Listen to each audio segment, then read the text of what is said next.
Ya Pak Kris sama Pak Wahidin saya kasih waktu sampai jam 4 subuh. Khusus buat Pak Hamam sampai Idul Adha Pak. Silakan sesinya Pak. Kami silakan Pak Hamam.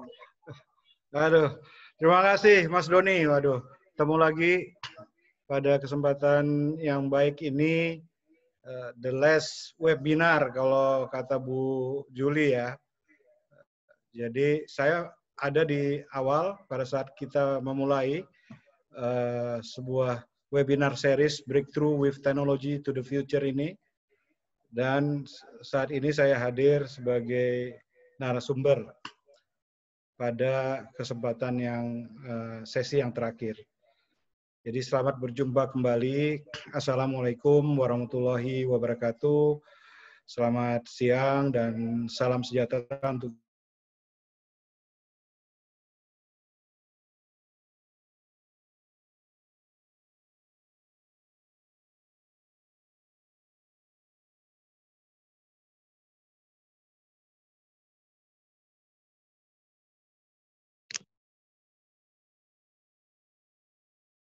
Ya, ada sedikit gangguan koneksi ya dengan Pak Hamam. Tapi gambar masih terlihat, sepertinya sedang freeze. Kita tunggu Bapak Ibu. Oke, sudah kembali normal. Tinggal suaranya Pak Hamam.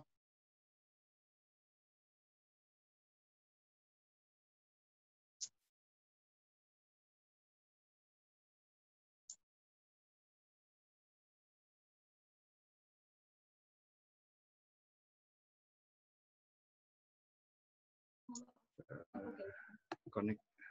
Oke. Ya, udah bisa didengar sekarang? Sudah Oke. Pak, sudah clear dan lancar. Silakan. Baik, mohon maaf ya. Jadi saya lanjutkan. Selamat sore dan salam sejahtera untuk kita semua. Bapak Ibu yang saya hormati, di sini juga ada teman-teman saya di MRI, ada Pak Wahidin Wahab, kemudian ada Pak Kristianto ya dari Next System. Nah, saya ingin sharing pada kesempatan yang terakhir ini terkait dengan empowering business innovation with artificial intelligence. Mungkin bisa di-share sekarang.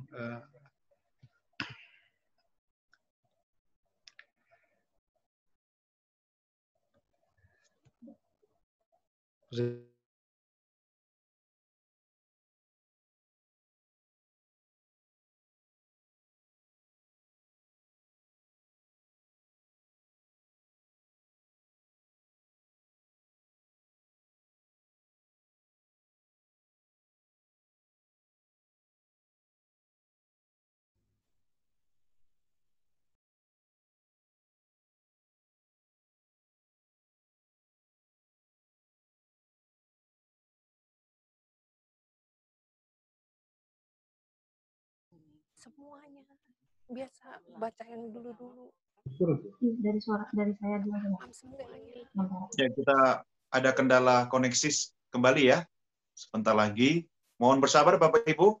Kalau slide sudah lihat, sepertinya suara dari Pak Hamam terputus. Kalau udah bisa didengar, saya pakai laptop yang lain. Oke, silakan Pak. Ya, empowering business innovation with artificial intelligence seperti yang saya sampaikan, ini sebuah topik yang luar biasa menarik bagi kita. Untuk saya sendiri ini merupakan sebuah kontemplasi bagaimana sesungguhnya Indonesia itu bergerak menjadi negara maju, mandiri, adil, dan makmur sesuai dengan visi kita Indonesia 2045. Jadi sebenarnya kalau kita mau memulai dengan sebuah pertanyaan, bagaimana sih kita itu melakukan business innovation? Ya, business innovation itu seperti apa? Tentunya business innovation itu bukan bisnis untuk melakukan inovasi, tapi sebuah organisasi bisnis yang memang memerlukan inovasi dalam rangka dia bisa menjadi sebuah bisnis yang berdaya saing, kompetitif, kita sebut di situ. Bisnis yang mampu melakukan terobosan-terobosan. Kalau bisnis itu menghasilkan produk, produknya bukan produk lokal saja, tapi adalah produk global. Itu kan harapan kita demikian. Kenapa? Karena memang kemampuan Indonesia untuk melahirkan produk global itu ada dan harus menjadi cita-cita, harapan dari kita semua. Gitu. Ya. Nah, mohon maaf. Jadi dalam hal ini kita harus menyadari apa saja itu komponen dari business innovation agar sebuah bisnis itu mampu berinovasi. Nah, kita lihat apa yang disajikan oleh McKinsey ya, terhadap survei daripada 2.500 global eksekutif. Ya, memang sudah cukup lama, tapi saya kira masih sangat relevan dengan kita. Di sini kan ada juga di sampingnya Bu Juli itu ada Bu Santi, saya lihat walaupun pakai masker saya kenal. Ya, yang mana Bu Santi itu ada di salah satu blue chip company IBM ya, yang memang tentu saja harus mengedepankan bisnis innovation ya, di dalam rangka dia melahirkan produk-produk yang bisa sustain ya. Dan dari apa yang disampaikan oleh McKinsey ada 8 hal ya yang memang penting bagi sebuah bisnis itu untuk melakukan inovasi ya. Dari coba kembali lagi dulu ya. Kalau kita lihat dari grafik ini, Aspire itu menduduki peringkat yang paling besar dari hasil survei ini. Kemudian ada Discover, ada Scale, ada Mobilize gitu. Baru kemudian masuk yang di Choose, Evolve, Extend ya. Itu apa artinya bagi sebuah bisnis untuk bisa melaksanakan inovasi? Nah, kalau kita lihat, lanjut. Kita lihat, Aspire itu, do you regard innovation-led growth as critical and do you have cascaded target that reflect this? Kemudian, kalau Accelerate, do you beat the competition by developing and launching innovation quickly and effectively? Apakah kita dalam menghadapi kompetisi itu mampu bergerak cepat, mengakselerasi berbagai inovasi di dalam organisasi kita, di dalam bisnisnya kita. Dan kemudian kalau kita tanya Discover, do you have differentiated business, market, and technology insight that translate into winning value propositions? Ya.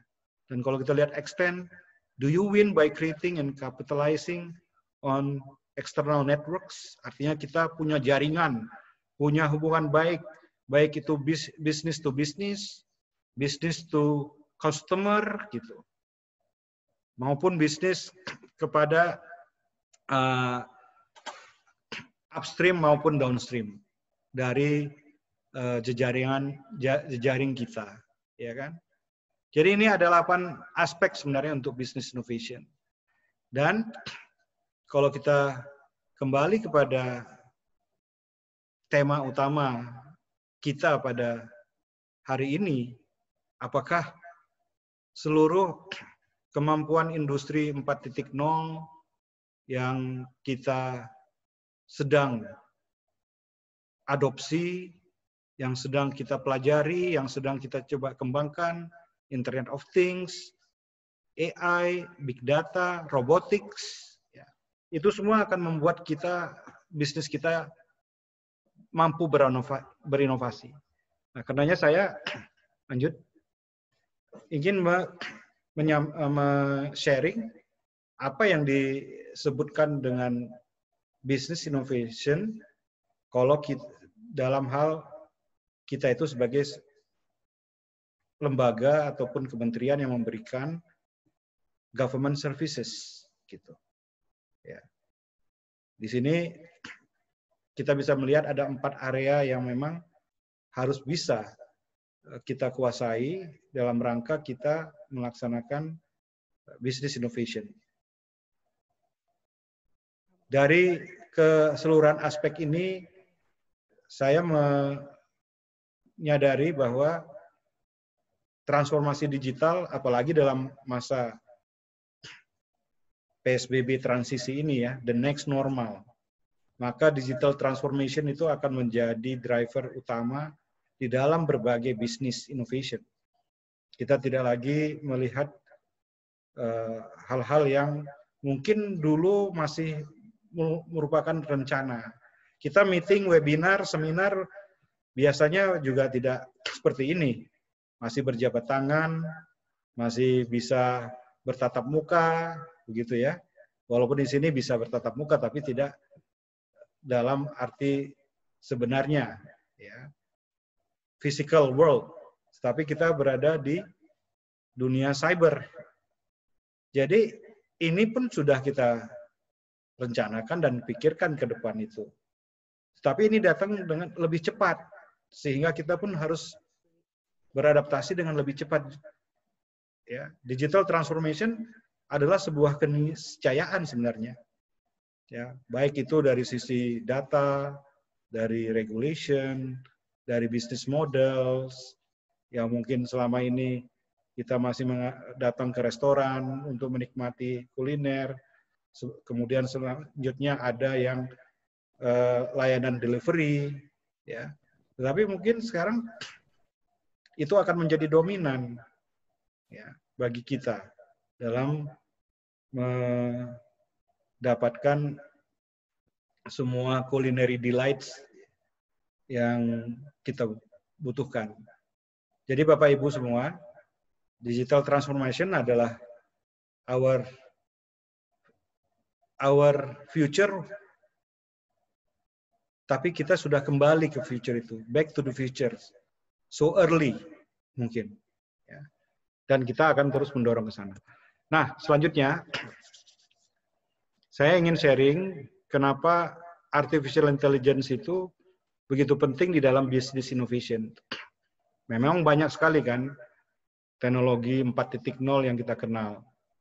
Tetapi di antara yang banyak itu, misalnya robotik, atau virtual reality, atau 3D printing, atau big data, IoT. Saya kira AI di Indonesia sangat penting, karena begitu banyak hal yang harus kita dorong, ya, agar Indonesia itu bisa menjadi negara tidak kalah dengan Amerika maupun Cina yang sudah dikategorikan sebagai superpower dari artificial intelligence. Karenanya Indonesia membutuhkan sebuah strategi nasional. Ya. Ini merupakan sebuah kesempatan yang baik karena ini fresh from the oven, kalau kata seorang bakery. Karena baru kemarin Indonesia Artificial Intelligence National Strategy, atau kita kenal dengan Strategi Nasional AI, ataupun kecerdasan artifisial. Jadi bukan kecerdasan buatan, kita akan membakukan istilah kecerdasan artifisial di dalam mengartikan artificial intelligence. Lanjut. Indonesia National AI Strategy ini terdiri atas 4 hal, ya, yang begitu penting bagi kita, dan ini saya sengaja mendorong misi daripada AI ini karena begitu dekatnya dengan harapan-harapan dan cita-cita yang kita ingin wujudkan juga di dalam masyarakat robotika Indonesia, MRI, dan banyak organisasi lain. Ya. Pertama adalah bagaimana mempersiapkan talenta di bidang AI ini. Bagaimana mempersiapkan talenta di dalam industri 4.0 yang memang harus kompetitif dan memiliki kekhususan. Ya. Dia tangguh, dia kreatif, dia inovatif. Itu adalah talenta yang kita harapkan. Kemudian AI ini juga, ataupun secara umum IoT, big data, robotics, ya, itu membutuhkan sebuah ethical clearance, ya, terhadap apapun yang kita lakukan. Dan di sini kita tidak lain mendasarkannya kepada ideologi bangsa Indonesia, yaitu Pancasila. Yang ketiga adalah bagaimana kita mengembangkan seluruh kemampuan kita, ya, the technology to the future, gitu ya, technology to the futures, itu memerlukan ekosistem, baik dari sisi infrastruktur maupun dari data.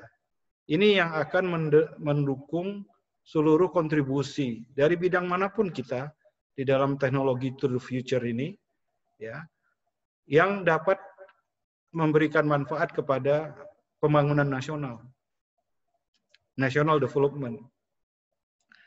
Kita juga perlu terus mendorong coordinating the research ecosystem, innovation ecosystem, gitu, supaya industrinya memang betul bisa melakukan terobosan inovasi. Ya. Karenanya empowering business innovation itu harus dilakukan dengan ekosistem inovasi. Ya. Karena tanpa itu kita akan hanya menjadi bangsa yang hanya memproduksi, mengassembling produk-produk impor. Ya. Itu juga yang menjadi tantangan bagi kita. AI made in Indonesia, robotics made in Indonesia, big data made in Indonesia, bangga buatan Indonesia, ya. Dan tentu saja dengan demikian akan memberikan dampak yang luas kepada masyarakat. Lanjut. Nah, Bapak Ibu semua, ada apa yang tadi saya sampaikan itu kemudian bermuara, kalau boleh disebutkan, sebagai bagian dari priority sectors dan quick wins untuk pembangunan nasional kita. Saya ingin memotivasi kita semua, karena kalau kita mau terobosan, mau breakthrough teknologinya ini, haruslah dia akhirnya memberikan kontribusi kepada pembangunan negara kita. Apa itu? Ya sektor mana yang kita butuhkan negara kita? Oh, ini sekarang sektor kesehatan nih. Kita sedang menghadapi COVID-19. Kemudian kita sedang menghadapi kontraksi ekonomi. Ya. Kita sedang menghadapi kesenjangan, ya, dengan adanya begitu banyaknya PHK, begitu banyaknya masyarakat yang lapar, bukan saja terpapar oleh virus, gitu. Ini tentu membutuhkan sebuah upaya kita untuk bisa mengkoreksi hal ini. Nah, lanjut. Oleh karenanya, dari keseluruhan misi tersebut, akhirnya kemarin kami telah menghasilkan buku Indonesia National Strategy Framework for AI. Ini mungkin pertama kalinya saya share nih, ya, ke komunitas khususnya di MRI, di Askrida, mungkin dengan teman-teman Robotic Explorer, ya, tentang our own Indonesia Grand Strategy in AI. Lanjut. Dia terdiri atas 5 bidang. Ya. Dan kalau kita mau bergerak, mau empowering our business innovation, ya bisnis-bisnis yang ada terkait dengan bidang-bidang priority areas ini, dalam national development, itulah yang saya kira yang akan menghasilkan terobosan-terobosan, breakthrough. Ya. Healthcare, reformasi birokrasi ataupun bureaucratic reform, education, research and innovation, ketahanan pangan, food security, ya. Dan kemudian yang terakhir yang tidak kalah pentingnya adalah mobility, smart city, yang tentu saja ini adalah gabungan dari berbagai kekinian teknologi 4.0, ada robotics, ada IoT, ada big data. Ini menyatu menjadi kebutuhan kita di dalam mendorong mobility dan smart city yang berbasiskan pada teknologi artificial intelligence. Ya. Jadi ini semua adalah business innovation menurut saya, sektor-sektor yang akan mendrive bisnis ke depan juga, ya, yang tentu saja harus menjadi perhatian kita supaya healthcare misalnya yang powered dengan teknologi robotika maupun dengan AI, dengan big data, itu betul-betul menghasilkan healthcare yang hebat, alat kesehatan yang bagus, serta kemudian meningkatkan ketahanan kita terhadap berbagai tantangan di bidang kesehatan. Demikian juga untuk pangan, ya. Ini juga menjadi prioritas utama, apalagi kalau dikaitkan dengan agenda besarnya Pak Presiden dan Wakil Presiden dalam membangun ketahanan pangan bagi negara Indonesia. Lanjut. Nah, kalau kita breakdown lagi di sini, mungkin alunan ceritanya itu bisa dilihat kenapa akhirnya ada 5 priority areas itu dibangun karena kita menyadari research and industrial innovation itu sangat dibutuhkan. Yang mana terdiri atas 2 komponen, advancement of AI centers of excellence. Jadi saya mengharapkan nanti di MRI, di Robotic Explorer misalnya, ataupun di komunitas lainnya, itu terbangun AI Center of Excellence, a sovereign, advanced, just, and prosperous golden Indonesia 2045 can be realized through accelerating national economic growth and building national independence by advancing Indonesia Center of Excellence in AI innovation in areas of national priorities. Nah, di bawahnya ada infrastructure and data, ada AI talent development, di mana kita membutuhkan competitive talents, dan bakat-bakat itu semua sumber daya manusia kita itu memiliki karakter, ya, talents with character, ya, itu juga sangat penting. Kemudian ada ethics and policy study, ya, kita harus mengerti etika penggunaan teknologi maju, ethical principle, misalnya orang sering bertanya, oh, robot itu akan menggantikan semua pekerjaan manusia. Tidak demikian, saya kira, gitu. Robot akan membantu manusia untuk bisa hidup berdampingan dengan robot dalam melakukan berbagai kegiatan. Ya. Jadi ya, kalau dalam COVID ini kan juga ada robot-robot yang kita bangun untuk membantu kita agar kita terhindar dari para tenaga kesehatan, dokter, menggunakan robot di rumah sakit untuk membersihkan misalnya suatu ruangan dari paparan COVID-19. Menghindari kita untuk langsung membersihkan sendiri ruangan itu misalnya. Ya. Ada robot yang mengantarkan obat-obatan, ya, yang tentu saja Pak Wahidin di sini mungkin bisa cerita lebih banyak daripada saya soal itu. Ya. Lanjut. Jadi Bapak Ibu, kita sampai ke sana itu bukan dengan sesuatu yang jatuh dari langit, tetapi kita melaksanakan SWOT analisis. Jadi kalau untuk tahu business innovation itu seperti apa, ya harus dilaksanakan SWOT analisis ini, dan itu bisa melihat kelemahan, kekuatan, opportunities, dan ancaman, ya, di berbagai aspek dari sebuah sistem. Apakah itu terkait dengan tenaga kerjanya, workforce, digital infrastructure, physical infrastructure, industri dan akademi collaboration, training capacity, peraturan, dan tentu saja international collaboration. Ini maaf nih salah ketik, bukan internal collaboration, tapi adalah international collaboration. Karena kita nggak bisa pinter sendiri di sini. Ya, banyak lesson learn dari berbagai negara, dan itu sangat bermanfaat bagi kita untuk mengembangkan strategi nasional yang spesifik untuk Indonesia, tapi juga dia berdaya saing dengan grand strategi dari negara-negara lain. Lanjut. Nah, demikian pada akhirnya ekosistem dan strategi dari Indonesia AI Center of Excellence ini terdiri atas multi stakeholder. Ya, saya sekarang ini tidak ingin membatasi kita bekerja dengan triple helix. Kalau triple helix itu ada government, university, ya akademik, ataupun bisnis, ya kan, yang kita kenal dengan ABG, gitu.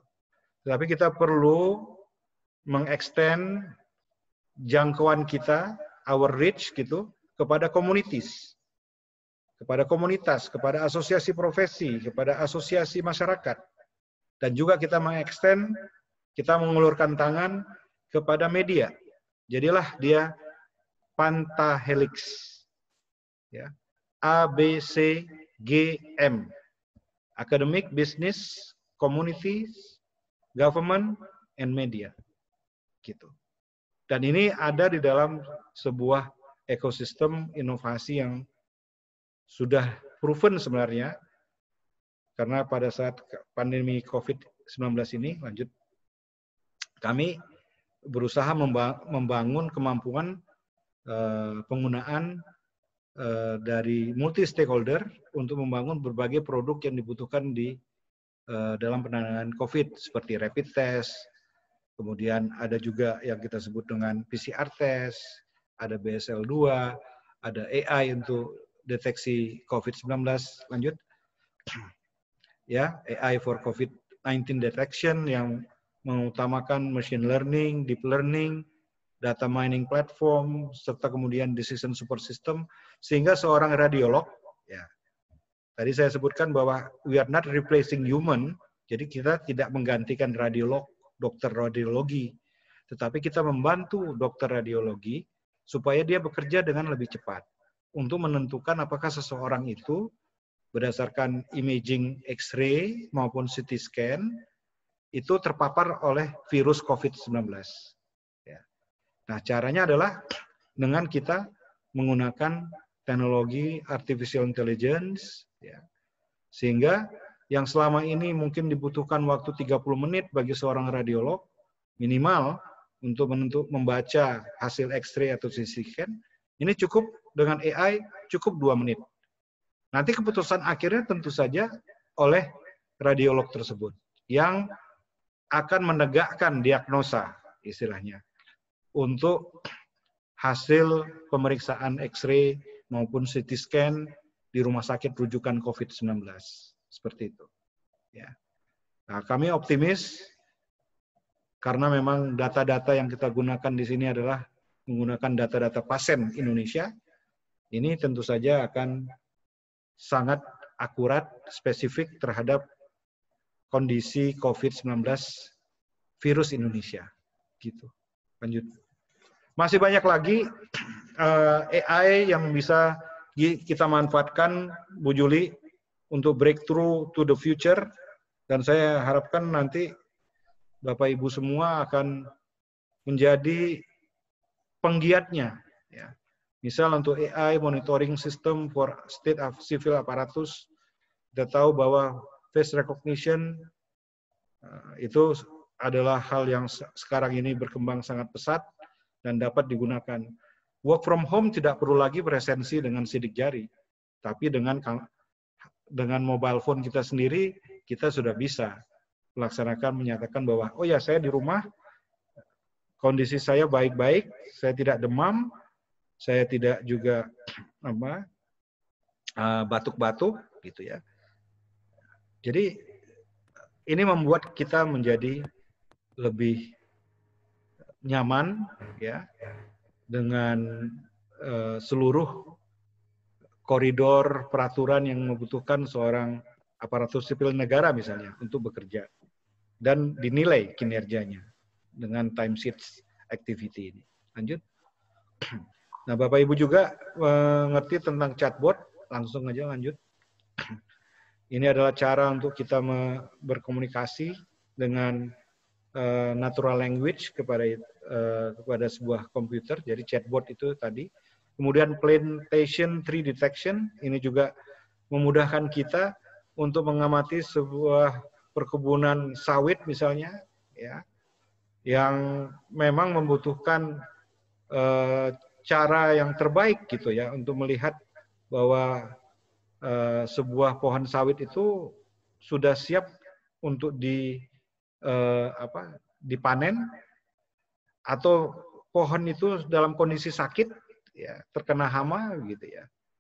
Bagaimana caranya? Nah, ini AI dengan bantuan drone itu bisa melaksanakan proses imaging, dan kemudian decision supportnya digunakan artificial intelligence. Lanjut.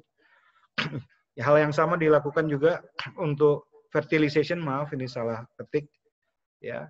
Bagaimana memberikan pupuk dengan tepat, gitu ya, karena bisa menggunakan remote sensing images. Ya. Ini juga dengan robot, ya. Image dan robot yang diverifikasi, ya, karena kalau kita sebut drone itu robotics pasti akan berperan di situ. Lanjut. Yang sangat menarik di sini nih juga disaster mitigation. Kita tahu bahwa Indonesia adalah negara dalam ring of fires, jadi kita perlu early warning system untuk gunung berapi, untuk gempa, untuk tsunami, untuk kebakaran hutan dan lahan, lanjut ya, dan untuk berbagai kebutuhan dalam rangka kita membangun ketangguhan bencana. Dan teknologi to the futures itu adalah akan memanfaatkan robotics, AI, big data. Ya, kita ini sekarang forest fire ini merupakan use cases yang sedang kita laksanakan bersama-sama dengan BMKG, dengan berbagai kementerian, badan, agar lahan-lahan gambut kita yang setiap tahun terbakar, biasanya dari bulan Juni sampai bulan September Oktober itu Riau, Jambi, Sumatera Selatan, Kalimantan Tengah, Kalimantan Barat, sampai ke Pulau Jawa sendiri mengalami kekeringan.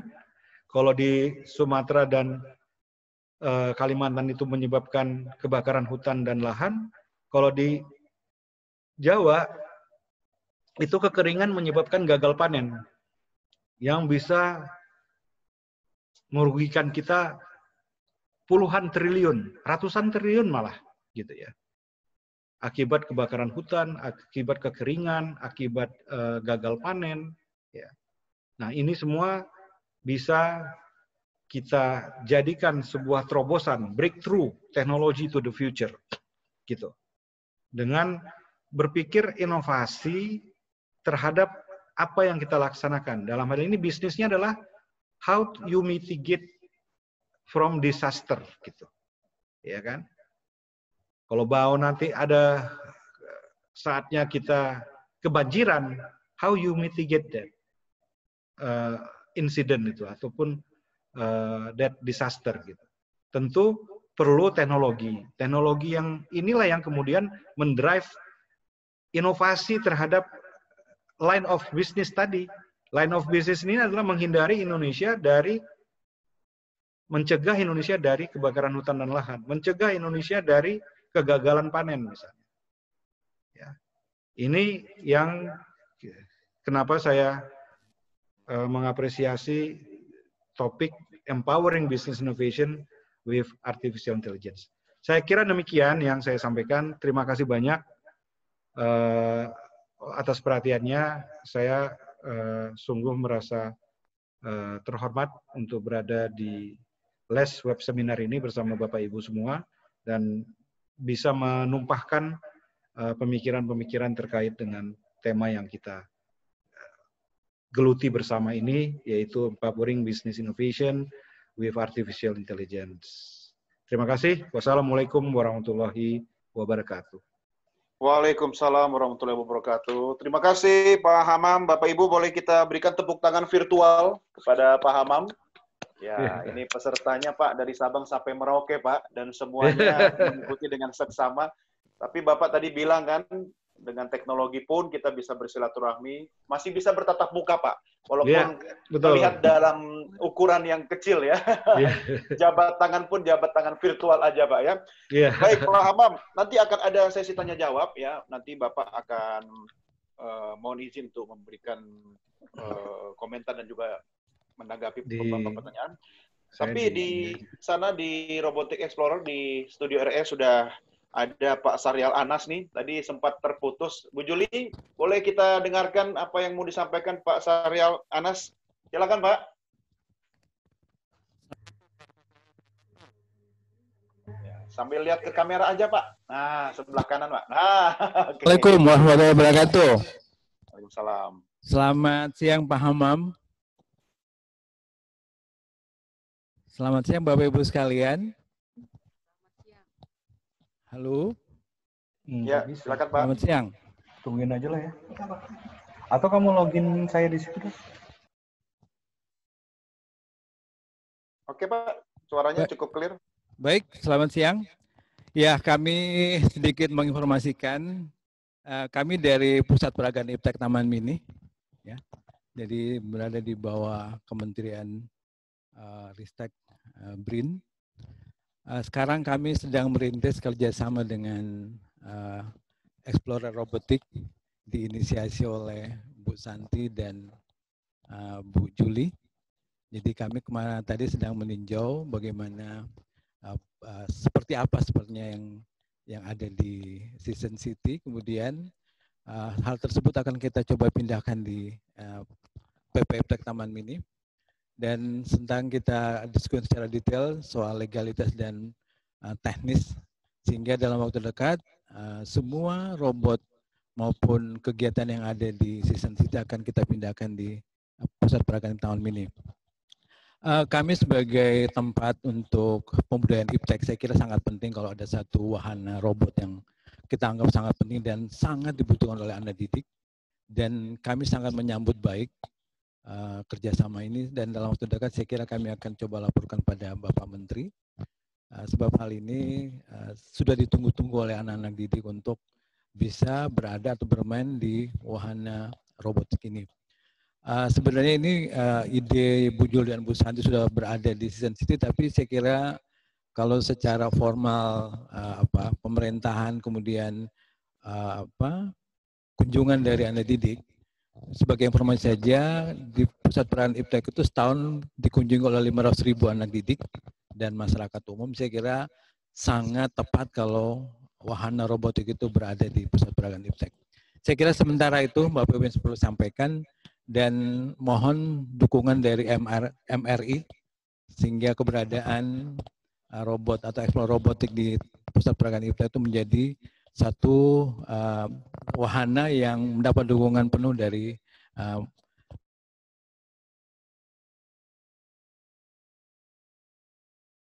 warahmatullahi wabarakatuh. Waalaikumsalam warahmatullahi wabarakatuh. Oke, baik, terima kasih Pak Syarial. Nah, ini kalau soal dukung-mendukung ya, langsung saja ini kita tanyakan kepada Ketum MRI ya. Sudah ada di sini juga Pak Hasan Hambali. Pak Hasan Hambali, boleh kita mintakan komentarnya, Pak Hasan? Silakan Pak Hasan. Terima kasih. Kedengaran nggak ya suara saya? Cukup jelas Pak, silakan. Oh baik, terima kasih. Saya senang sekali mendengar suaranya sahabat saya, Pak Hamam, teman kuliah. Isinya luar biasa. Apa kabar Pak Hasan? Ya. Baik Pak Hamam, apa kabarnya? Sehat kan keluarga? Alhamdulillah, sama-sama ya. Iya, itu yang paling penting dalam kondisi demikian. Ya ini luar biasa nih webinarnya mengenai AI. Saya pikir negara Indonesia juga sekarang ini sangat membutuhkan perkembangan ini, dan saya bangga dan surprise sama Hamam udah melangkah begitu jauh dan luar biasa, beyond expectation dari most of Indonesian people. Jadi saya terapresiasi, dan ditambah ada rencana Bu Santi nih benar-benar luar biasa nih idenya mengenai robotics di wahana di Taman Mini Indonesia Indah, yang mungkin BPPT juga saya yakin senang gitu melihat rencana ini nih. Betul nggak Pak Hamam? Betul, kita selalu dukung lah. Iya. MRI dan semua inisiatif-inisiatifnya. Ya. Terima kasih Pak Hamam. Ini Bu Juli yang pendekarnya nih benar-benar berduaan terus sama Bu Santi nih, benar-benar pasangan wanita yang super dalam dunia robotik dan disupport sama Pak Hamam. Ya itu saja, saya pikir sih pendapat saya merinding mendengarkan kuliahnya Pak Hamam dan juga komitmen mengenai Taman Mini. Terima kasih Pak. Terima kasih Pak Hasan. Terima kasih Pak Hasan. Ya. Kalau Pak Hasan aja merinding dengar kuliahnya Pak Hamam, gimana saya Pak? Harus pakai seat belt Pak, biar nggak lepas dari kursi. Baik, tadi sebuah dukungan ya, Pak Hamam direspon oleh Pak Hasan, kemudian juga Pak Sarila juga tadi sudah menyampaikan informasi bahwa sebentar lagi di lingkungan Taman Mini Indonesia, khususnya di PP Iptek akan ada wahana robotik. Waduh, ini keren sekali. Ini impian seperti anak-anak ya Pak ya, dreams come true ya. Tapi saya mau minta dulu komentarnya Pak Kris nih. Sekarang, ini terkait dengan beberapa hari terakhir juga kita sudah sempat bahas tentang artificial intelligence ya. Pak Kris, ada pandangan? Silakan Pak Kris. Ya, salam untuk semua. Salam Pak Amam. Saya join di grup MRI cuma jarang muncul, hanya memantau saja dari udara. Mohon maaf. Di TV Pak ya. Ya, jadi ya seperti yang tadi disampaikan oleh Pak Hamam, itu sebuah terobosan yang memang mau nggak mau itu kita harus lakukan. Mengingat yang namanya AI hari-hari ini menjadi perhatian banyak negara maju. Ya, jadi kalau kita ingin juga bisa berkompetisi dengan mereka, maka AI ini harus didorong. Ya, harus didorong. Dan didorongnya itu bukan hanya sebatas wacana atau konsep, tapi harus berani masuk ke ranah implementasi. Ya, tadi Pak Hamam juga sudah sampaikan ada beberapa terobosan yang sudah dibuat oleh BPPT, itu jempol Pak. Jadi tinggal nanti diluaskan, ya, diluaskan sehingga banyak kampus juga terlibat karena mereka ini adalah lokomotif. Mereka terlibat di dalam upaya untuk mendorong supaya AI ini bukan sesuatu yang ngawang-ngawang, bukan sesuatu yang nunjau di sana, tapi sebetulnya AI ini relatif tidak sulit untuk diimplementasi. Ya, jadi saya punya keyakinan bahwa kemajuan teknologi itu pasti membawa kemudahan, pasti membawa kemudahan. Ya, jadi kalau dulu-dulu mungkin kita harus berbulan-bulan, bertahun-tahun menekuni sesuatu, maka hari-hari ini ketika kita ada dalam satu era yang sangat-sangat berbeda, kita mampu atau akan mampu melakukan terobosan, itu bisa menguasai sesuatu dengan cara yang baru, dengan waktu yang lebih cepat. Itu dulu, Pak. Siap. Terima kasih, Pak Kris. Oke, saya juga lihat ada Pak Wahidin, tapi sebelum ke Pak Wahidin, saya mau ke Bu Juli dulu nih. Bu Juli, ada yang mau disampaikan ke Pak Hamam atau Bapak Ibu yang lain? Silakan. Ya, saya belum mengucapkan terima kasih kepada Hamam yang luar biasa komitmen, konsistennya. Tadi ceramah Pak Hamam katanya mau 10 sesi. Tadi cuma berapa menit ya, Brother Doni ya? Kata Pak Hamam baru 10 sesi. Pak Hamam belum membuka. Nanti ada sesi lagi. Buat para guru yang tadi merasa berat, saya juga tidak mengerti terlalu banyak kok yang dikatakan Pak Hamam. Jadi jangan kecil hati ya ibu-ibu yang ngajar di TK, SD, SMP, ini banyak sekali. Terima kasih. Memang Pak Hamam punya tadi yang terlalu berat, bukan kita yang nggak ngerti. Ya, jangan patah semangat. Nah, saya berterima kasih hari ini kedatangan tamu juga dari Dirut PP Iptek. Kenapa saya sebutkan? Karena seminggu yang lalu ada janji, belum ada robotik club buat anak-anak. Kenapa selama ini sudah 20 tahun tidak ada robotik club buat anak-anak? Nah, janji saya belum 2 minggu sudah aku tepati. Habis ini kata Pak Syahrial ada 400.000 anak yang mau jadi member. Bukan 4 lagi, 400.000 katanya. Akhirnya janji tertunai ya. Tunai, dibayar baru tunai. Mau saya tagih loh, baru mau saya tagih nih. Ternyata udah dijawab. Udah, sebelum tagih. Lalu saya melihat ada Ibu Arimbi, Ketua Komtab Pendidikan dari IWAPI yang juga memungkinkan acara ini terjadi hari ini, 10 sesi. Salam Bu Arimbi, terima kasih telah mengikuti. Terima kasih banyak Ibu Juli, sukses selalu, Pak Hamam, luar biasa. Nanti Bu Arimbi, terima kasih. Hari Senin akan menutup talk show dari Breakthrough Teknologi. Terima kasih Bu Arimbi. Lalu terima kasih. Ketua MRI, terima kasih Pak Hasan. Karena tulisan Pak Hasan di grup, wah rumah robot harus dibesarkan, jadi terjadi hari ini dengan Mbak Santi. Rasanya kurang afdol kalau Mbak Santi belum bicara. Mari Mbak Santi. Betul, terima kasih. Alhamdulillahirrabbilalamin. Bapak Kepala BPPT yang kami hormati, kami banggakan, kami cintai, sama-sama di IABI sama beliau. Alhamdulillah. Ya. Ini berkat Pak Hasan juga. Pak Hasan itu suatu hari di WA grup Rumah Robot membuat suatu tulisan yang menggelitik gitu.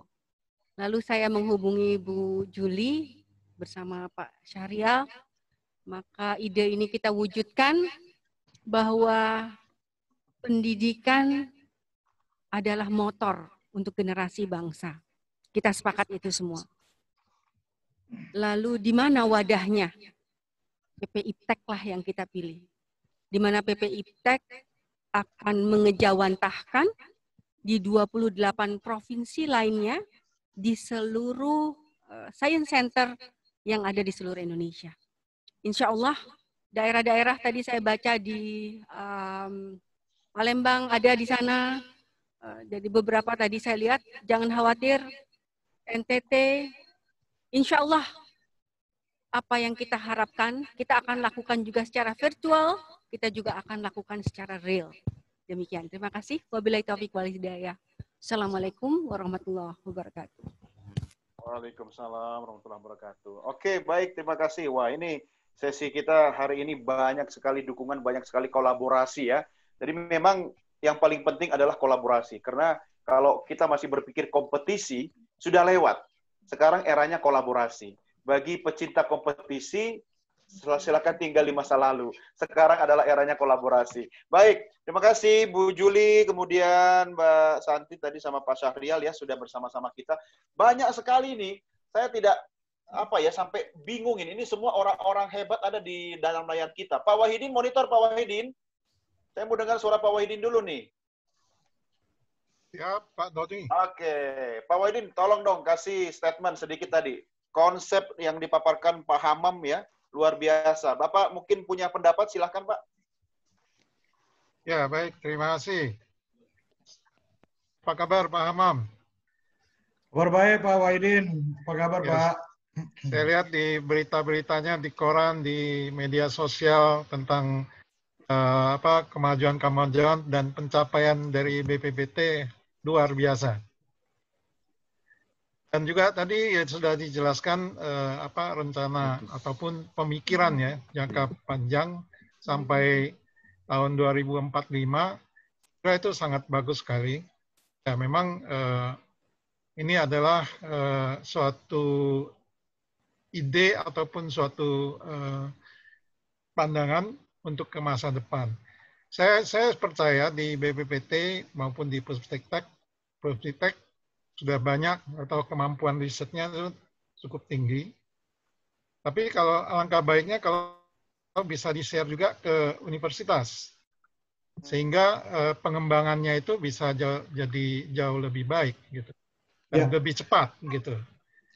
Iya, Pak. Itu saja saya kira yang penting ya. Sekarang itu di universitas sangat-sangat riset dan development-nya juga sangat-sangat aktif sekali ya. Iya. Dalam rangka membantu menahan penyebaran COVID itu juga sudah muncul hasil-hasil riset yang langsung sudah bisa jadi barang gitu ya. Iya. Demikian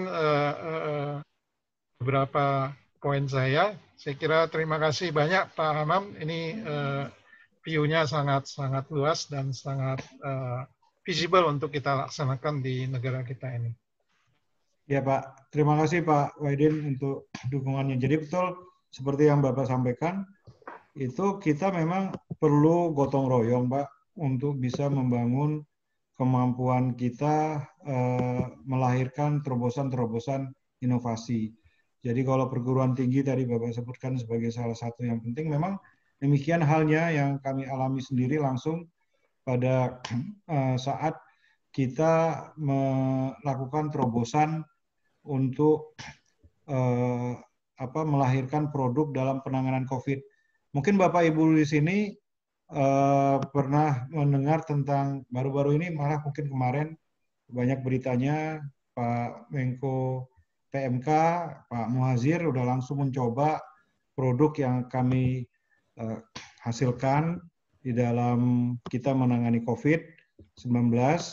Nah, ini saya izin, saya boleh minta screen sharing dari host yang sudah bisa memberikan screen sharing ke saya biar saya share beberapa slide ya.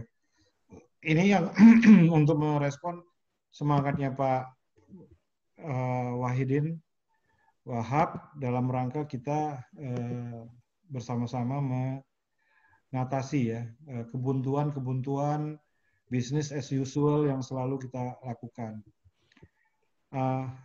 Host ada di hostnya Bu Juli ya. Halo teman-teman yang di RE, boleh akunnya Pak Hamam dijadikan host? Karena mati tadi hostnya pindah ke Pak Doni. Oke, sebentar. Wah, saya harus pakai yang gadget kecil ya. Sebentar. Oh, hostnya dibalikin ke kita lagi, Pak. Nanti kita operatorin. Oke, saya sudah jadikan Pak Hamam. Boleh share screen. Bisa dicoba Pak, silakan. Ya, baik. Sebentar saya coba. Jadi, ya bisa. Oke. Ternyata tadi ada kendala mati lampu Pak di studio RE. Oh, ya ini adalah slide perjuangan kami nih. Saya kasih semangat semua. Pergi pagi, pulang pagi nih bagi para perekayasa BPPT ya. Yang punya daya juang dan dedikasi juga tuh dengan teman-temannya Bu Santi di IABI. Kita ini memang terus bekerja rendah hati, tetapi tidak berhenti memikirkan seluruh inovasi dalam rangka kita memenuhi target pemerintah untuk memeriksa spesimen sebanyak 20.000. Nah, sementara kita sangat kekurangan fasilitas itu. Apalagi alat-alat itu Bapak Ibu semua pasti menggunakan produk impor ya, mau itu rapid test, mau itu PCR test, itu sebagian besar adalah impor ya. Tapi dalam waktu 3 bulan kita work from home juga sekalipun, tapi kemudian bisa menghasilkan ini karena memang kerjasama dalam ekosistem inovasi teknologi untuk testing. Jadi kita kalau mau melakukan terobosan, ya kita harus bekerja cepat. Kalau nggak, momentum COVID ini akan lewat begitu aja dan kita sepenuhnya bergantung kepada produk dalam luar negeri. 98% alat kesehatan yang kita gunakan, sampai gunting ataupun scalp yang ada di rumah sakit itu banyaknya rata-rata impor. Ya. Saya terus bilang sama Pak Bu Juli sama Pak Hasan ini, kenapa barang-barang ini semuanya import gitu, padahal kalau diberi kesempatan. Nah, karena kita kepepet, nah justru ekosistem inovasinya bergerak. Itu yang tadi Pak Wahidin sampaikan. Jadi Pak, rapid testing yang kita hasilkan, yang kita sebut dengan RIGA, GHA, itu adalah hasil kerjasama kita dengan Gajah Mada, dengan Erlangga, dan dengan industri. Yang ada bukan industri yang ada di kawasan industri di sini. Industrinya yang memproduksinya itu ada di Mataram, Lombok, PT Hepatika Mataram. Ya, tapi berhasil ya kita hilirisasi produknya itu dari hasil pengembangan laboratorium. Sekarang produk Riga ini keluar dengan harga 75.000 ya. Nah, itu mendorong kemudian harga eceran tertinggi produk rapid test ini jadi turun karena terobosan dari produk dalam negeri yang harganya lebih murah dan akurasinya tidak kalah dengan produk impor ya, yang diukur dengan sensitivitas maupun spesifisitas ya. Nah, ada lagi produk PCR test, itu juga kita hilirisasi dengan Bio Farma dalam waktu 2 bulan, mulai dari ide sampai dia terakselerasi menjadi sebuah produk massal. dan itu perlu kolaborasi seperti Pak Wahidin sampaikan. Sehingga semua ide-ide itu ya yang datang dari lembaga institusi maupun dari Bapak Ibu guru pun tidak masalah punya ide. Kalau idenya itu bisa kita clearing dan kita alih teknologikan ke industri, maka akan muncul produk hasil komersialisasi, hasil inovasi. Ya, ambil contoh di sini ada gambar kecil nih, Bu, Bapak semua, Biskuneo. Biskuit isinya adalah imunomodulator, ya, untuk meningkatkan daya tahan tubuh kita, imunitas. Ya, ini Biskuneo namanya. Ini sebelumnya kita kembangin satu biskuit yang kalorinya, ya, yang isinya itu sebenarnya untuk kondisi bencana.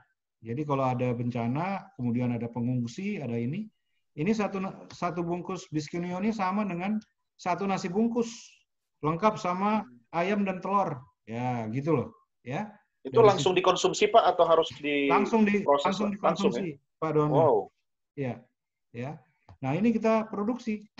Yang produksi adalah industri, bukan BPPT. Tapi desain dan kemudian alih teknologi itu dilakukan. Ventilator memang kita pakai open source loh Pak Wahidin. Sama seperti UI, seperti di UGM dan segala macam. Cuman kan dari open source itu kan harus kita detailkan.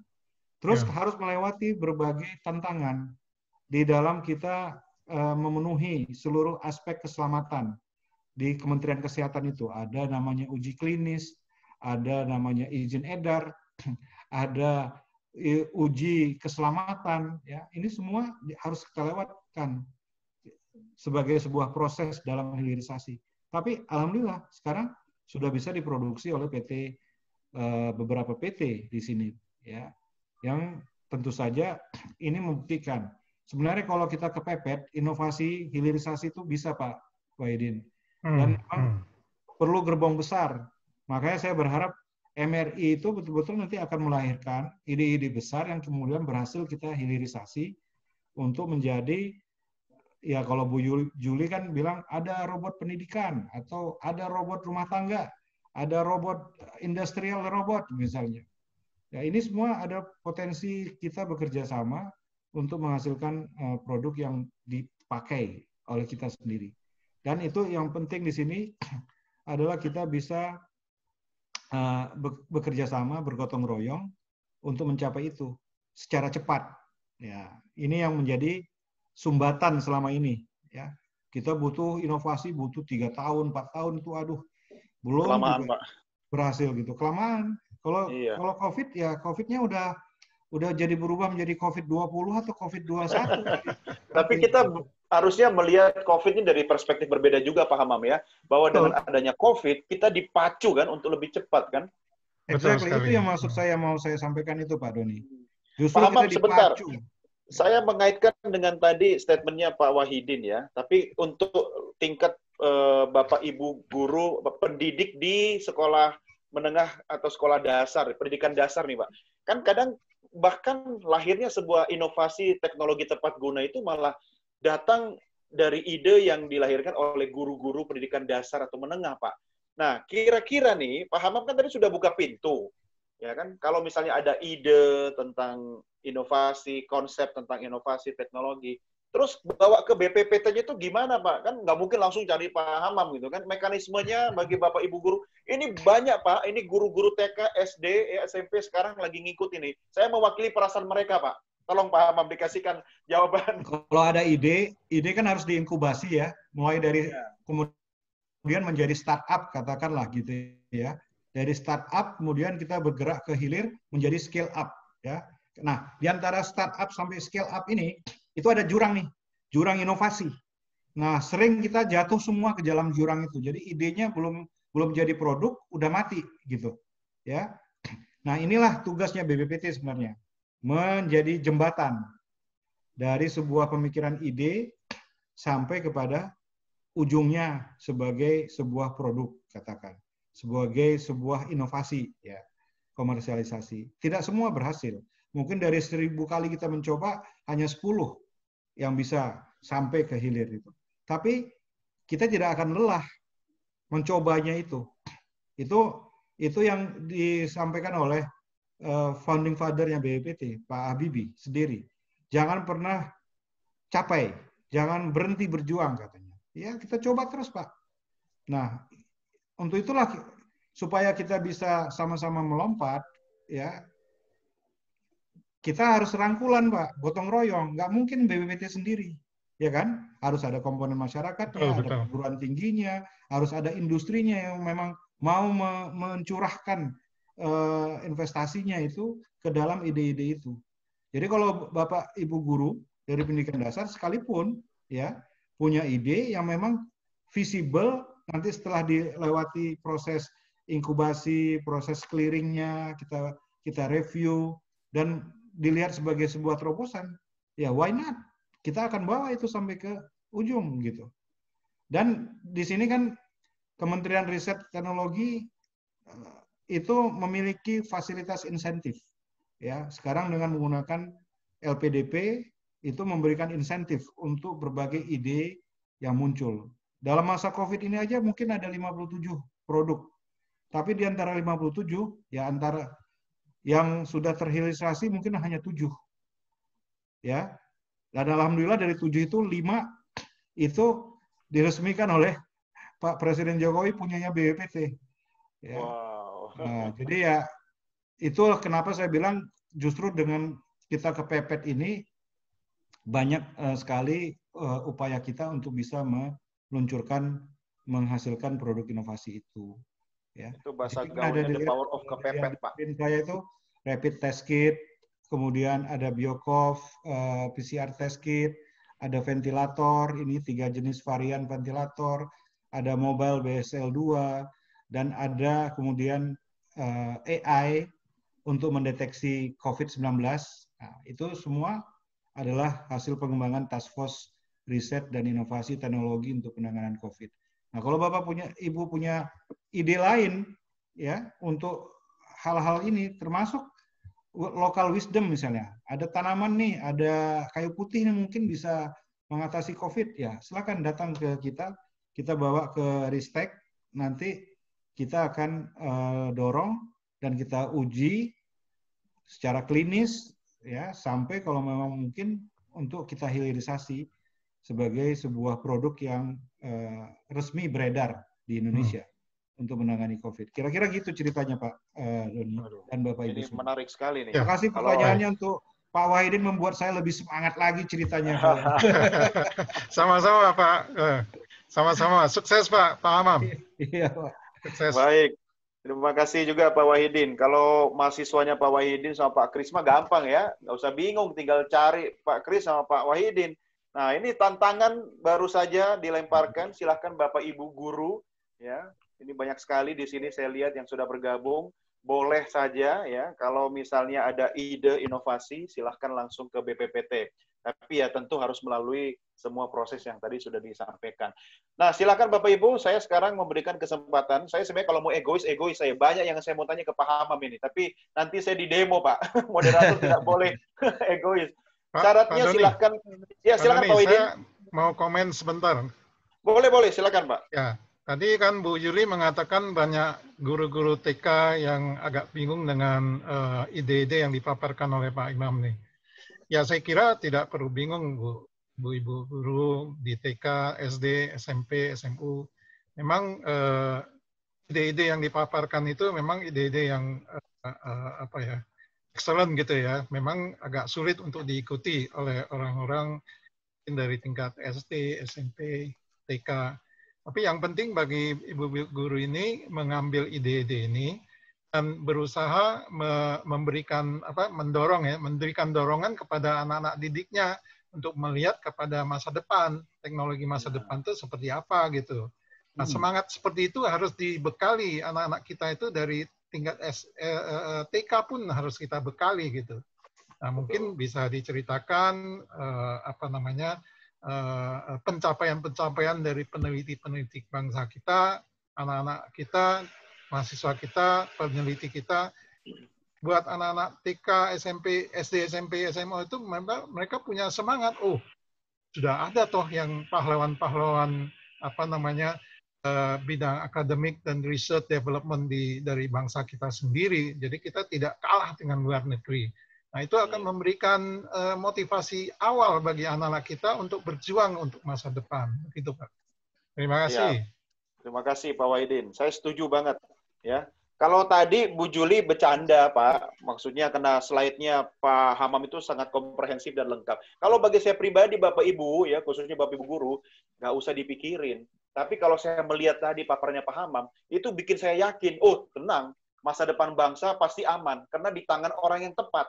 Kalau kita lihat tadi peta jalan tentang teknologi masa depan bangsa Indonesia, ya saya tidak harus memahami semuanya. Yang penting saya tahu ada Pak Hamam di sana yang memahami, dan ada Pak Kris, ada Pak Wahidin, itu saja, ya kan? Nah itulah tugasnya Pak Hamam, salah satunya gitu kan. Tugas kita apa? Mendorong sinergi, kolaborasi dengan semua sektor, ya kan? Kalau masih mentok juga, baru cari Pak Hamam. Pak Hamam, tolong bantu dong, saya punya ide begini ya. Ini wajah-wajah ini Pak Hamam, Bapak Ibu guru kita sekarang ini makin semangat ini kan. Saya percaya nanti banyak yang akan terpancing untuk melahirkan sebuah inovasi. Kalau saya cukup Pak, saya lihat tadi slide-nya Bapak, itu saya catat semua Pak. Saya jadi yakin Pak, dan paling tidak begini, nasionalisme kita semakin tumbuh Pak. Dan kita harus bangga jadi anak bangsa Indonesia. Karena kita ternyata penguasaan di bidang teknologi ternyata maju juga kok, ya kan? Dan ini yang membuat saya membuka tantangan kepada Bapak Ibu, silahkan. Kalaupun mungkin ada ide sekarang yang mungkin masih setengah matang, boleh dilempar, ya.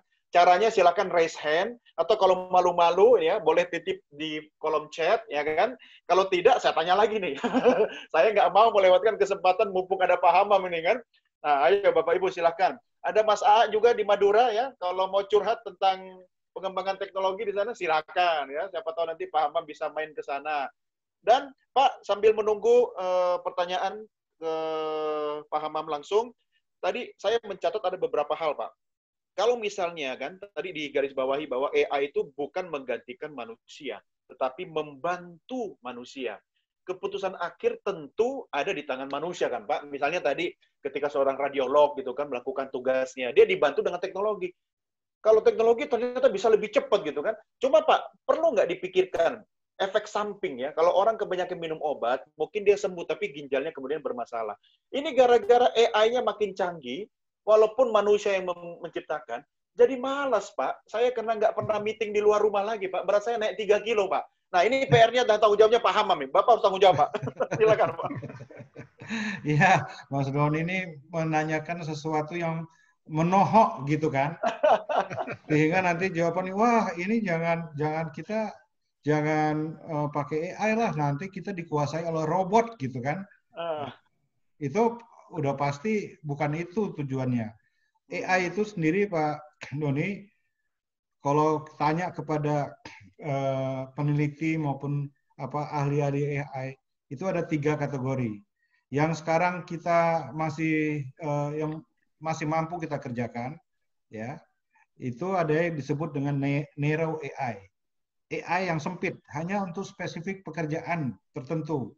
AI misalnya untuk industri manufacturing, AI tadi untuk misalnya perkebunan, ya, atau AI untuk mengatasi kebakaran hutan dan lahan dengan cara membaca prediksi cuaca yang memang setiap tahun terjadi dengan adanya perubahan iklim juga semua. Itu kemudian itulah kenapa disebut AI itu sekarang ini adalah machine learning.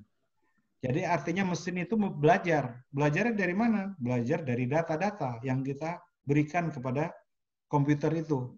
Ya. Nah, semakin banyak data yang kita ajarkan kepada komputer itu, akan semakin pintar komputer itu untuk memberikan decision support system.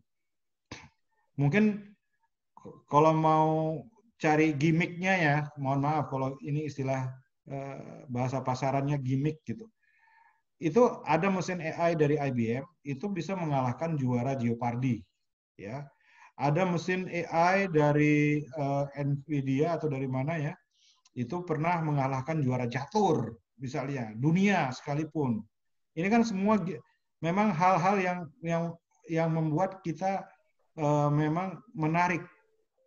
Ada sistem AI yang bisa memprediksikan ya kalau ada yang sering nonton Netflix sekalipun, kalau kita buka Netflix, itu dia udah tahu nih kira-kira film mana yang kita suka nih, ya. Itu adalah AI yang belajar dari pengalaman. Kita memilih membaca behavior kita ya Pak ya. Iya kan? Apakah misalnya Mas Doni itu sukanya filmnya Bruce Willis gitu ya, yang sama-sama gondol seperti saya gitu. Ya. Semua film Bruce Willis ditonton oleh Pak Doni. Nah, kemudian Mas Doni pada saat kesempatan lain akan disuguhkan, oh jangan nonton hanya Bruce Willis, nontonlah misalnya yang dimainkan oleh Russell Crowe, tapi genre dari film itu sendiri adalah sejenis dengan film-filmnya Die Hard itu. Die Hard. Ya, paham. Ini yang bahaya Pak bagi rumah tangga. Saya makanya kalau di rumah Pak, kalau ada televisi on demand, video yang pakai AI itu, udah saya nggak nonton deh. Karena tiba-tiba istri saya bisa tahu saya habis nonton siapa. Tiba-tiba kamu habis lihat Luna Maya ya? Loh, kok tahu? Ini ada historinya Pak. Pak, ini sebentar nih. Ada saya mau selah sedikit, mumpung Bapak lagi bicara tadi beberapa hal. Ini penting Pak, karena ada beberapa titipan pertanyaan private ke saya Pak. Kan banyak ide yang bisa lahir dari orang yang mungkin tidak berada di lingkungan riset dan teknologi, Pak. Tetapi mungkin karena kebiasaan dia berinteraksi dengan masyarakat, sehingga lahirlah ide teknologi tepat guna, gitu kan. Nah, yang pertama nih, Pak, soal ide tepat guna itu kemudian kalau didatangkan ke BPPT, kemudian difasilitasi oleh BPPT, bagaimana dengan hak atas kekayaan intelektualnya, Pak? Ya kan? Ini perlu. Ini penanya malu-malu, ya. Jangan disebutkan namanya, kan. Tapi boleh di-share nanti terhadap jawaban Pak Hamam terhadap hak atas kekayaan intelektual bagi temuannya itu. Itu dulu Pak, silakan Pak. Ya, temuannya pasti akan kita hargai. Jadi malah kita nanti kalau dia belum menjadi hak kekayaan intelektual yang didaftarkan di Kementerian Kumham, malah nanti BPPT yang akan bantuin untuk didaftarin ke sana. Asal memang idenya itu adalah sebuah penemuan, invention gitu. Bahwa inovasi itu kan memang sama dengan invensi dikalikan dengan komersialisasi, ya. Itu kata-kata orang pintar di MIT, pemenang Nobel malah sekalipun, bahwa inovasi itu lahir karena ada invensi, kemudian tapi berhasil dikalikan dengan komersialisasi, artinya diproduksi secara massal. Nah, dengan demikian invensi itu akan tetap menjadi milik dari seseorang yang menemukannya, ya. Bukan berarti kemudian dibawa ke BPPT, invensi itu jadi milik BPPT, tidak. Itu milik dari penemunya invensi itu. Dan kita akan bantu. Memang dia yang benar-benar menemukan ya Pak ya, dia tidak plagiat ya. Ya, betul. Nah, tapi kemudian yang jadi pertanyaan, invensi itu berhasil nggak dikomersialisasikan? Nah, di situ BPPT akan hadir, berusaha mengkomersialisasikan hasil-hasil invensi itu agar menjadi sebuah produk. Apalagi produknya itu bisa di scale up, digedein, sehingga akhirnya menjadi global branding gitu untuk produk itu. Apapun jenis produk itu, tidak harus elektronik, ya kan? Tapi kan bisa Mas Doni dan Bapak Ibu bayangkan, datangnya Samsung itu sebagai sebuah brand dunia untuk Android misalnya, itu bukan datang dari invensinya Samsung sendiri. Karena invensi mengenai 4G ataupun 5G itu datang dari dari berbagai negara, ya kan, dari task force. Tapi kemudian Samsung melakukan hilirisasinya, komersialisasinya, mendesain sampai sekarang ini apa misalnya S8, S10 gitu. Itu kan adalah inovasinya dia, gitu. Itu juga tercatat sebagai sebuah hak kekayaan intelektual. Gitu. Nah, ini mungkin saya membaca kekhawatiran ini Pak Hamam. Banyak kan mungkin ya orang-orang kita takut kalau itu idenya. Nah, yang lebih bahaya lagi gini Pak Hamam. Lebih baik kita datang ke BPPT daripada kita diiming-imingi ke negara manalah gitulah ya, mungkin nggak jauh-jauh dari sini sampai di sana difasilitasi tapi kemudian semua diambil gitu kan. Nah, ini yang tidak kita inginkan. Udah sering kok jadi saya dengar itu. Jadi kalau penelitian kan di sini juga kita di lingkungan Litbang, JIRAP ini penelitian, pengembangan, pengkajian, penerapan, banyak para ahli menghasilkan temuan-temuan, kemudian jadi paper jurnal di jurnal ilmiah di internasional. Tapi apakah kemudian hasil jurnal itu kemudian bisa kita jadikan sebagai basis lahirnya sebuah produk baru gitu misalnya? Kan itu jadi pertanyaan. Jangan sampai sudah punya hasil-hasil penemuan, tapi tidak bisa berhasil kita hilirisasi atau komersialisasikan. Saya sering bercandaan nih sama teman-teman peneliti, mau itu peneliti utama, mau itu perekayasa utama. Kalau punya laporan jurnal itu jangan disimpan di lemari, apalagi cuma didudukin, saya bilang gitu loh. Ya, tapi coba dikomersialkan gitu. Jadi harus merupakan working patent gitu. Kalau punya paten yang memang bekerja. Ya, itu kan yang memang membuat subur inovasi itu di negara-negara maju itu seperti itu. Karena dari sebuah ide kemudian ada upaya untuk kita menjadikan itu sebagai sebuah produk yang layak dan menjadi kebutuhan masyarakat. Itu yang kata Pak Habibie itu bermula di akhir.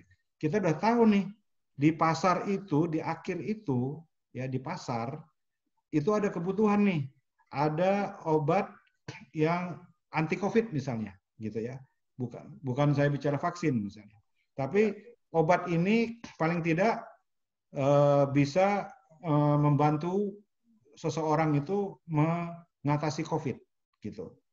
Ya coba, ini datangnya dari mana? Dari kunyit kayak? Dari kayu putih atau apa? Bisa aja, local wisdom. Tapi harus ada proses untuk clearing, hilirisasi, alih teknologi, kemudian difusi dan komersialisasi. Itu adalah peran-peran yang harus kita jalankan. Nah, dan selama proses itu, Pak, para inventor ini dikawal oleh BPPT, Pak? Iya, dikawal. Saya sedang mengawal nih. Salah satu dari teman yang sudah 3 tahun, 4 tahun berusaha menghilirkan produk ini, ya. Dia, kalau kita tahu, kalau kita biasanya pakai X-ray itu kan pakai radiasi ya. Ada radiasi nuklir. Nah ini teman dari Jogja, dia punya simple nih alat radiografi, pakai alat fluoresen saja, tapi kameranya harus kamera yang super tajam gitu. Itu bisa diproduksi dengan harga yang jauh daripada alat X-ray. Nah ini sedang kita upayakan. Nah, ini ide benar nggak nih? Kalau benar, mungkin 9.000 puskesmas bisa punya alat X-ray nih dengan murah, gitu loh. Wow. Ya seperti itu, Pak. Wow. Mas Doni. Ya. Wah luar biasa. Ya. Kalau untuk alat kayak gitu, Pak, di rumah saya, Pak ya, ada, Pak.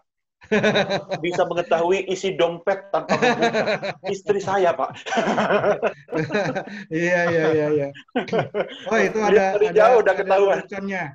Ada leluconnya. Ini bebas sensor ya di sini ya. Boleh nggak saya bercanda sedikit? Boleh Pak. Boleh Pak. Itu adalah yang namanya yang seperti Mas Doni cerita itu ada yang istilahnya itu X-ray untuk uang setan gitu. Oh gitu. Udah tahu ya? Nah, coba gimana tuh Pak? Itu kan ada amplop tuh misalnya. Kalau habis jadi pembicara biasanya kan ada narasumber. Udah. Karena itu disimpan di laci paling bawah sekali gitu kan. Terus gitu ya. Terus waktu-waktu nanti ibu atau anak-anak ketemu tuh amplop itu. Itu uang setan tuh. Kenapa? Setan loh udah ditaruh di paling bawah juga masih dapat aja. Kalau itu kayaknya kita satu partai, Pak. Tapi tenang, Pak. Saya yakin ya, Ibu dan istri saya tidak ikut di Zoom kali ini. Aman. Oke, Pak Hamam. Saya ada beberapa catatan sebelum saya lanjut. Ternyata ada Mas A yang mau memberikan komentar atau pertanyaan. Silakan, Mas A. Boleh dinyalakan audio videonya. Terima kasih, Doni. Assalamualaikum, Pak Hamam. Saya senang sekali bisa interaksi langsung dengan Kepala BPPT ya. Perkenalkan Pak Hamam, ini saya AA dari Politeknik Negeri Madura, Pak. Nama lengkapnya dong. Oh ya, Ahmad Arif Kurtianto, Pak. Iya. Saya menyimak dari paparan yang awal tadi luar biasa.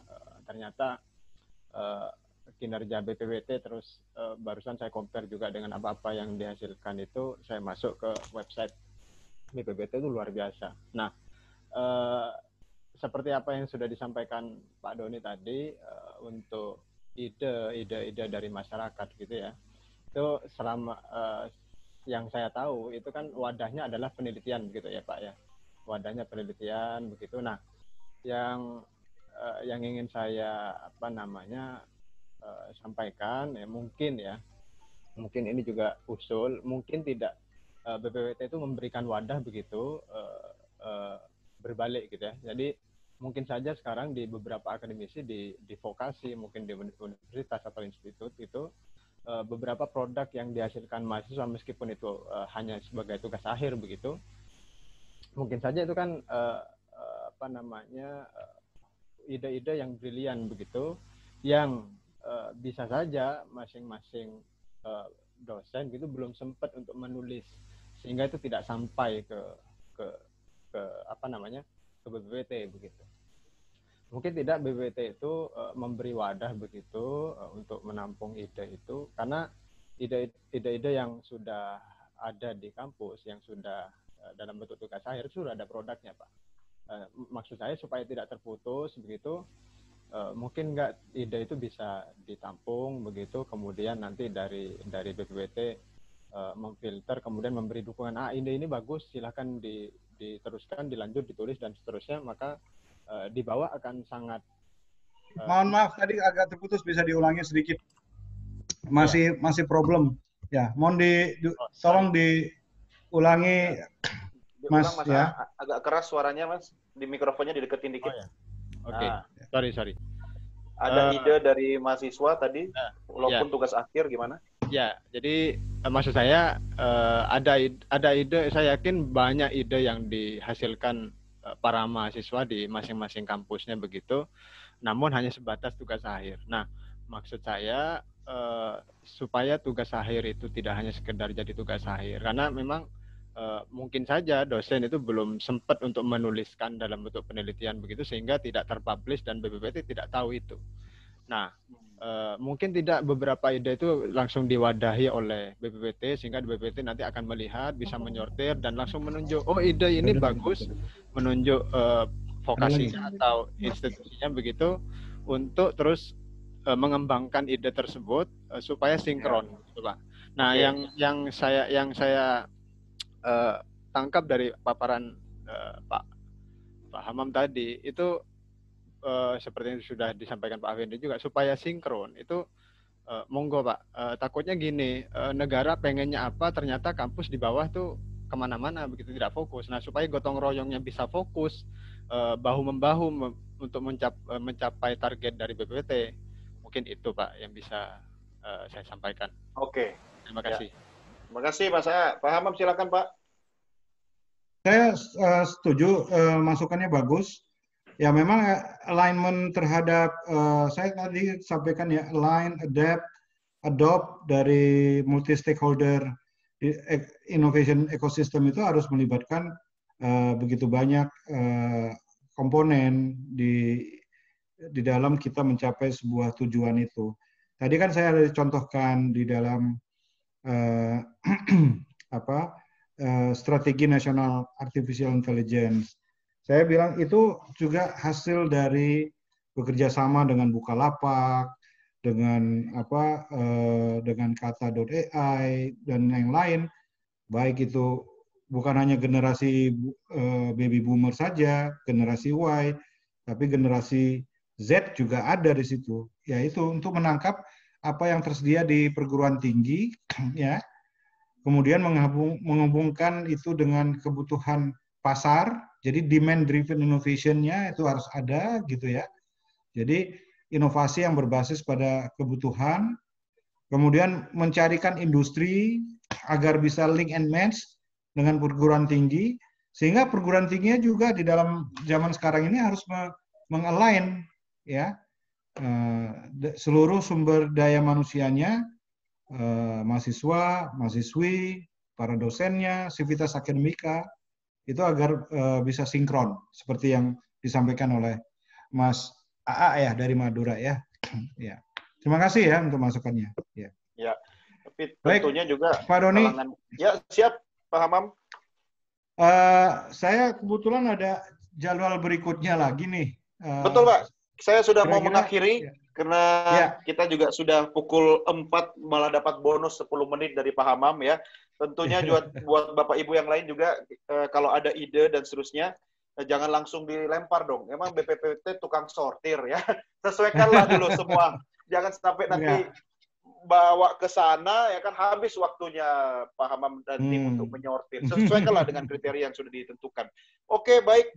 Bapak Ibu yang lain, saya terima kasih sudah banyak titipan pertanyaan di sini tapi mungkin tidak semua, tapi tadi secara garis besar sudah disampaikan oleh Pak Hamam dan ya, Mas Roni bisa meneruskan ke saya nanti Mas kalau memang itu pertanyaan-pertanyaan itu ya. Akan kita teruskan ke Pak Hamam dan sampai episode ke-9 hari ini saya ilmunya banyak banget, Pak. Minimal kalau saya nganggur, saya ngelamar ke BPPT, Pak, ya. Kalau saya sudah belajar robotik, Pak.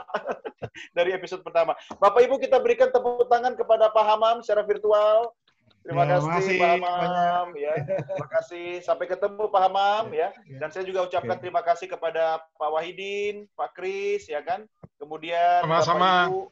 Ya, terima kasih, Pak. Kemudian juga tadi kita sudah banyak mendapatkan masukan dari Bapak Ibu. Dan baik, saya ingatkan Bapak Ibu, inilah akhir sesi kita, tetapi nanti untuk penutup bukan ada webinar, tapi akan ada talk show di hari Senin. Silakan nanti bergabung, ya. Seluruh rangkaian kegiatan kita selama 10 episode akan diakhiri di hari Senin, tetapi ini adalah webinar kita yang terakhir. Makanya kita sangat mendapat kehormatan bisa bertemu dengan Pak Hamam Riza hari ini. Baik, akhirnya atas nama penyelenggara, saya Doni De Keizer mengucapkan terima kasih kepada Bapak Sekalian. Selamat melanjutkan aktivitas. Sampai jumpa. Selamat sore. Assalamualaikum. Foto bersama dulu, Pak. Oh iya, foto bersama. Sorry, foto bersama. Saya diingatkan. Oke, silakan Bernard dihitung ya. Dihitung kameranya dihidupin semua. Oke, silakan Bapak Ibu. Oh, tenang Pak Hamam. Kalau giliran foto, semua langsung nyalain kamera, Pak. Oh, wow. Kelihatan kan? Bapak Ibu guru nih, banyak ibu-ibu sekarang. Oke, si Juli sudah nyalakan kamera. Oke, silakan Bernard dihitung. Ya.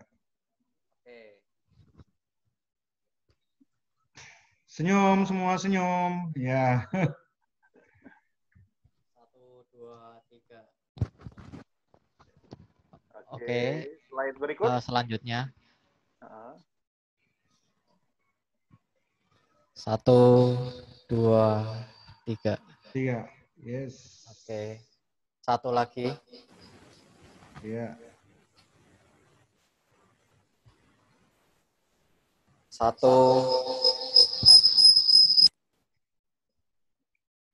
2, 3. Oke. Baik. Terima kasih semua. Sampai jumpa. Sehat selalu, bahagia selalu. Ya, Terima kasih. Assalamualaikum. Waalaikumsalam warahmatullahi wabarakatuh.